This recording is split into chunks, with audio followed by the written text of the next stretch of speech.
Salut tout le monde, c'est Roswell. Et ben on se retrouve pour une nouvelle vidéo qui sera un petit peu différente de ce que j'ai l'habitude de faire.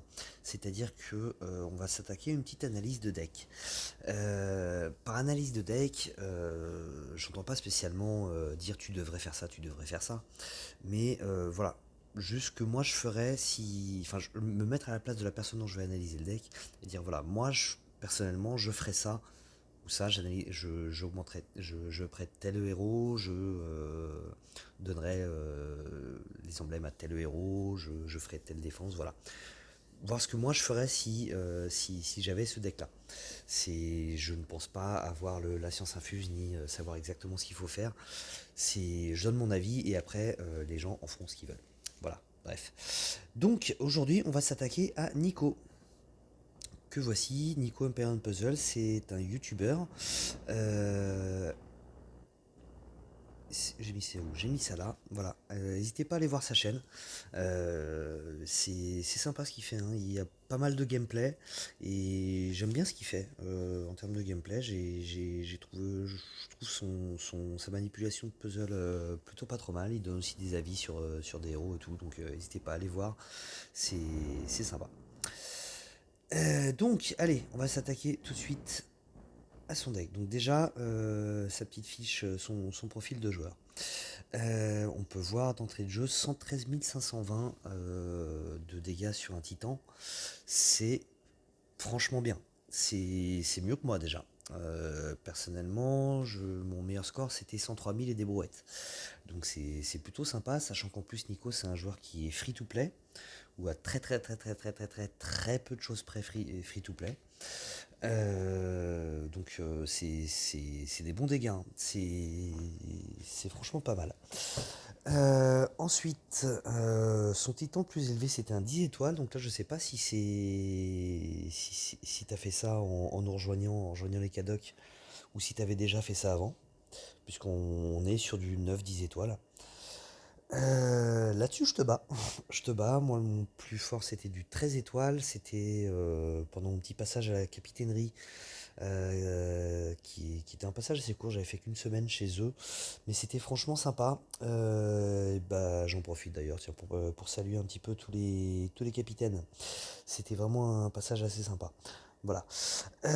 Ensuite, bah, tu as terminé la saison 1, la saison 2 en normal, la saison 3 t'es à la province 19. Au niveau difficile, euh, difficile saison 2, 101 sur 270. Donc là, ouais, c'est pas très précis. On sait pas trop où t'en es exactement. À peu près à la moitié, quoi. Un petit peu en dessous.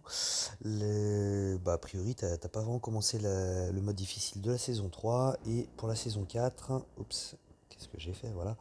Pour la saison 4, bah visiblement y vas quoi, hein. Je pense que tu fais un peu comme moi, c'est-à-dire que dès qu'il y a la saison 4 qui arrive, bim, tu le fais en normal et en difficile.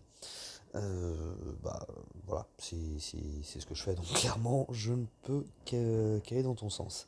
Au niveau de tes matériaux d'évolution, 4 lames de Damas, 9 recueils de tactique, donc bah, en free-to-play, clairement t'es bien, hein. Je pense que pas que tu tombes en galère de lames ou de recueils pour monter tes 5 étoiles, à moins vraiment d'avoir un énorme coup de chance à un moment et de choper 2, 3, 4, 5 étoiles d'affilée. Ce serait assez étonnant. On connaît les probabilités de ce jeu. Deux télescopes, donc clairement il te faudra encore du temps pour monter un 5 étoiles bleu. Deux fléchettes, donc pareil pour le jaune. 5 onguents mystérieux, donc ça c'est cool, ça veut dire que le mois prochain, au mois d'août, tu pourras monter un 5 étoiles vert, si tu en as à monter. Et tu peux monter un rouge et un violet. Donc ok, c'est pas mal. Au niveau des... Donc juste en dessous, tu as 5 boussoles. Les gants fins, ils sont juste à côté. 12 gants fins. Là, il y a peut-être plus de chances que tu te retrouves un petit peu en galère. Parce que je crois que tu as plusieurs 4 étoiles à monter. Donc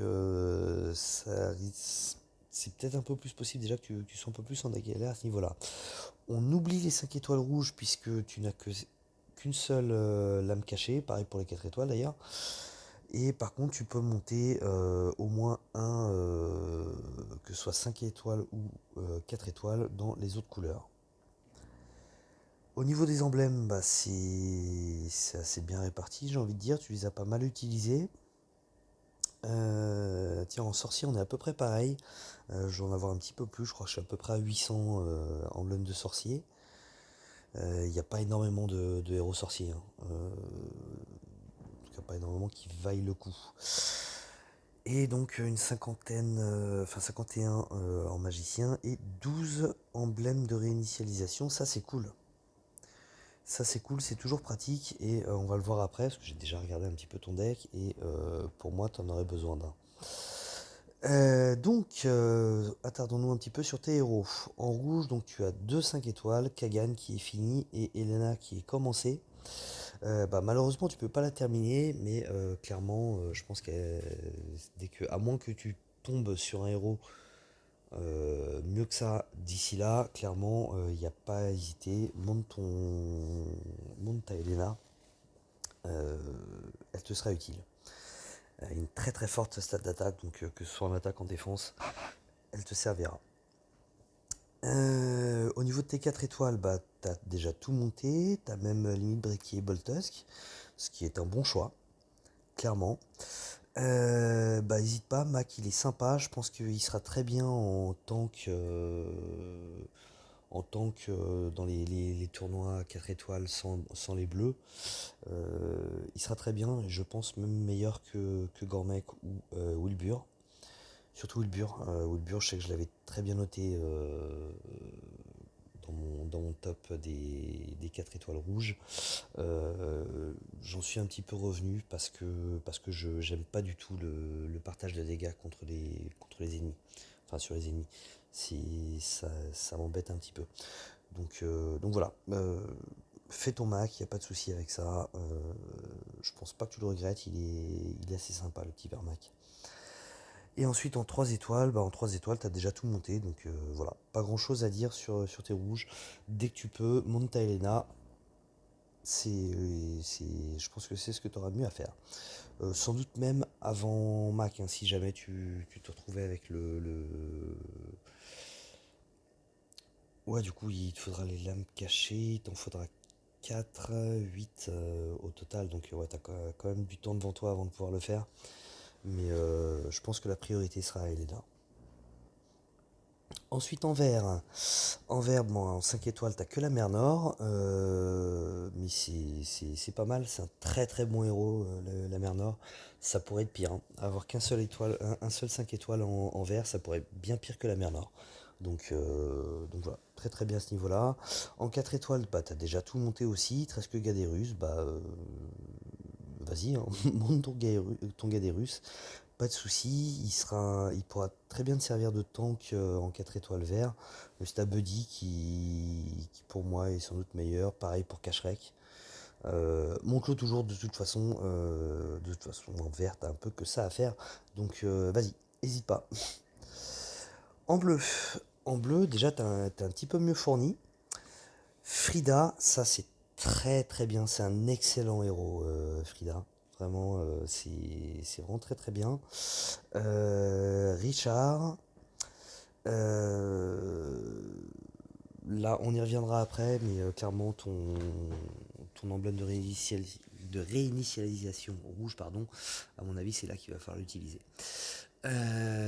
Isarnia, donc une qui est commencée, l'autre qui n'est pas encore commencée. Au niveau de tes 4 étoiles, c'est que du bon. Tu as commencé un deuxième Grim, c'est très bien. C'est très bien, continue-le, termine-le. Et n'hésite pas à monter une troisième Frida aussi, une troisième Sonia, pardon, aussi. Tu le regretteras pas. Clairement, c'est ce que je vois moi, en fait là-dessus. Ce que je viserais, c'est tout simplement deux monos bleus. Pour les GDA, si on tombe sur du tank rouge, c'est pas souvent qu'on tombe sur une équipe qui joue tank rouge, mais ça peut arriver. Et clairement, avoir deux monos dans lesquels on retrouve Kirill et Grim, c'est très très bien. Donc n'hésite pas à monter, donc à terminer ton Grim et monter même une troisième Sonia. Encore une fois, les snipers, hein, c'est les héros les plus polyvalents du jeu. On peut les utiliser aussi bien en attaque qu'en défense. Ils feront leur taf. Et Sonia est vraiment très très bien à ce niveau-là, donc hésite pas. C'est dommage que t'aies pas le costume, parce que pouvoir utiliser une Sonia costumée et une Sonia non costumée, c'est dans le même mono, c'est quand même assez cool. Donc si jamais dans un prochain portail de costume tu chopais une Sonia, bah nickel, monte le costume sans la moindre hésitation. Et au niveau de tes 3 étoiles, bah t'as tout monté, donc voilà, et c'est pareil, t'as de très bons héros, hein. T'as Gunnar qui pourra te servir de tank, tu as Frosty en soigneur, tu as Nordry en debuff de défense contre le bleu, tu as deux gâteaux et un Valen en sniper, et deux Valen même, pardon, en sniper. Très bien, nickel, franchement, t'es bien en 3 étoiles, hein. Et dans toutes les couleurs qu'on a vues jusque-là, c'est vrai que je ne me suis pas énormément attardé dessus, mais t'es très très bien. La BN, il est très fort. Berden, il est très fort. Brienne, elle est très très forte. Mnesseus aussi. T'as ton healer avec Bélis. Hum, La seule chose que tu pourrais avoir de mieux, j'ai envie de dire pour l'instant, limite, ce serait de choper un Gravel sur la saison 3. Parce que je pense qu'en healer vert, c'est ce qui se fait de mieux. Parce qu'en plus, il booste l'attaque. Et en rouge, en rouge c'est pareil, t'as tout monté et t'as de très bons héros, hein. Hawkmoon costumé en plus. T'as pas monté le costume. Si, bah si, n'importe quoi, tu as monté le costume. Bah c'est parfait, rien à dire. Namage qui est génial, Nashgar qui est très bien, c'est un sniper, Hazard qui est un sniper aussi, Edun qui est franchement sympa aussi pour contrôler la mana, et puis Jangir qui est très fort surtout en ruée aussi, donc rien à dire, t'es bien, hein. Dans toutes tes 3 étoiles, t'es bien, jusque là. On passe au violet. En violet, en 5 étoiles, t'as Assassin et ça c'est bien. Ça c'est vraiment nickel. J'aimerais bien l'avoir, moi, la mère Assassin. Et tout le monde aimerait bien avoir Assassin. Tous ceux qui ne l'ont pas, ils bavent un petit peu devant. Et c'est normal. C'est vraiment un excellent héros qui peut te ruiner qui peut te gagner un raid à elle toute seule, quoi. Je pense qu'elle doit être à peu près aussi impactante qu'une Alfric, voire même plus parce qu'au moins elle est moyen au lieu de très lente, quoi. Grimble c'est très bien aussi, hein, si tu attaques une équipe qui joue les sbires, bah emmène ton Grimble et il fera son taf. En 4 étoiles, Rigard, la base, Tiburtus, costumé et non costumé, très très bien aussi, la base aussi, hein. Euh, Proté, Sabina, Cyprien, c'est très très bien tout ça. Bah, t'as que Proté qui est pas encore monté. Vas-y, hein, lâche-toi, monte ton Proté. Ça reste très très bien. Il y a une bonne stat d'attaque. Donc hésite pas, monte ton Proté aussi. En 3 étoiles, c'est pareil, t'as tout monté. T'as des bons héros, hein, Chochin, Gilra, rien à dire là-dessus. T'as deux Balthazar, costumé, non costumé, c'est nickel. Euh, Tyrum, t'en as qu'un seul avec le costume. C'est très bien aussi. Ouais, voilà, rien à dire. Vraiment, t'es bien en 3 étoiles. T'as de quoi performer, hein, sur les tours à 3 étoiles. Et enfin, les jaunes. Les jaunes, tu as deux héros qui sont tous les deux finis, un petit peu emblémés en plus, Beiyang et Leonidas. J'ai une petite préférence pour Beiyang, clairement. Même si Leonidas il reste assez sympa, mais bon voilà, c'est du saison 1, donc au niveau des stats, on est un petit peu en dedans, quoi. En 4 étoiles, Wukong, très très bien, c'est la base d'avoir un Wukong, hein. Je pense que ton 113 000 et quelques là en titan, bah tu l'as eu avec ton Wukong certainement. J'ai mon Wukong aussi et personnellement j'utilise sur tous les titans, quelle que soit la couleur. Avant j'utilisais que pour les jaunes et encore j'utilisais même pas trop parce que j'aimais pas ce debuff de précision, mais malgré le debuff de précision il est très fort. Euh, et je vois la différence au niveau de mes scores. Avant, j'utilisais donc Boltusk en rouge, j'utilisais Rigard costumé en violet. Je les ai remplacés par Wukong et clairement, je fais de meilleurs résultats avec. Malgré, encore une fois, le debuff de précision. Tu as Griffin, ça c'est très très bien. Tu as Chacal, c'est très très bien. Tu as Gulin Bursty, c'est excellent aussi. Et pareil pour Utao, surtout en ruée, c'est très très fort. Donc voilà, c'est nickel, t'as tout monté, hein. Il te reste rien à faire au niveau des jaunes. T'es au max. Que ce soit en 5, 4 ou 3 étoiles. Et pareil, en 3 étoiles, t'es très bien aussi, hein. T'as vraiment les meilleurs héros qui sont disponibles dans toutes les couleurs au final. Melia c'est très fort, Kvasir c'est très fort, Poppy c'est très fort, t'as deux Bane, donc deux snipers c'est toujours quelque chose de bien. Donc voilà, vraiment nickel. Il n'y a pas grand chose à dire, hein. J'ai pas vraiment beaucoup de conseils à te donner, hein, au niveau de tes héros. T'as fait ce qu'il fallait, quoi. Clairement, t'as fait un petit peu ce qu'il fallait. J'imagine que t'as eu Kagan avant Elena.